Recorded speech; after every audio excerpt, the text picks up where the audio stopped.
Assalamualaikum warahmatullahi wabarakatuh. Perkenalkan, nama saya Iqbal Hasan. Saya dari Prodi Sistem Informasi Fakultas Teknik. Di sini saya akan berorasi mahasiswa, kebebasan bersuara atau ditangkap karena kata, refleksi mahasiswa di tengah demokrasi yang terkekang. Salam sejahtera, salam perjuangan, hidup mahasiswa, hidup rakyat Indonesia. Teman-teman seperjuangan, aku ingin bertanya kepada kalian hari ini. Apakah kalian bisa menyebut negara ini sebagai negara demokrasi? Jika setiap suara berbeda dianggap ancaman, jika setiap kritik dibalas dengan pasal, jika mahasiswa dihargai ketika diam, bukan ketika bersuara, apakah kita lupa bahwa kebebasan berbicara adalah fondasi utama sebuah negara merdeka? Atau kita sengaja dilupakan, dibungkam secara perlahan, dibentuk menjadi generasi yang takut bertanya? Kawan-kawan, kita sedang tidak hidup dalam negara penjajahan. Tapi mengapa rasanya kemerdekaan ini semakin semu? Kita boleh memilih, tapi tidak boleh mengkritik. Kita boleh berbicara, tapi harus setuju. Dan jika kita tidak setuju, maka labelnya sudah mengganggu. Provokator, penghujat, pengkhianat. Apakah ini demokrasi atau topeng demokrasi? Mahasiswa di dalam sejarahnya bukan hanya agen perubahan. Kita adalah suara nurani bangsa. Ketika media dibungkam, mahasiswa bersuara. Ketika rakyat dibungkam, mahasiswa berdiri paling depan. Tapi hari ini banyak dari kita mulai takut karena tak peduli. Tapi karena tahu satu kata bisa jadi pelanggaran, satu unggahan bisa jadi ancaman, satu kritik bisa jadi jerat pidana. Apakah itu wajar dalam sistem yang menyebut dirinya demokratis? Demokrasi sejatinya tidak anti kritik. Demokrasi tumbuh subur dalam ruang dialog.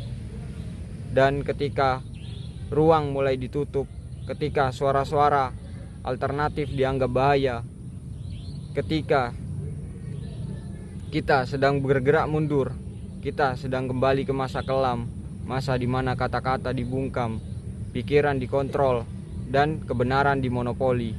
Saudaraku, kita harus sadar, kita sedang berada di dalam era di mana teknologi menyebarkan suara, tapi kekuasaan berusaha membungkamnya. Kita bisa berbicara lebih lantang dari sebelumnya, tapi juga lebih rentan untuk dihukum. Namun, apakah itu berarti kita harus berhenti? Justru saat tertekan semakin kuat dan kekuatan mengekar, disitulah suara mahasiswa harus menggema, bukan dengan kekerasan, tapi dengan keberanian intelektual, dengan kekuatan narasi, dengan keberanian moral berdiri di sisi yang benar, meski tidak populer, meski beresiko. Kita tidak butuh revolusi berdarah, kita butuh revolusi kesadaran bahwa bersuara adalah tanggung jawab, bukan keistimewaan. Dan diam dalam ketidakadilan adalah bentuk pengkhianatan.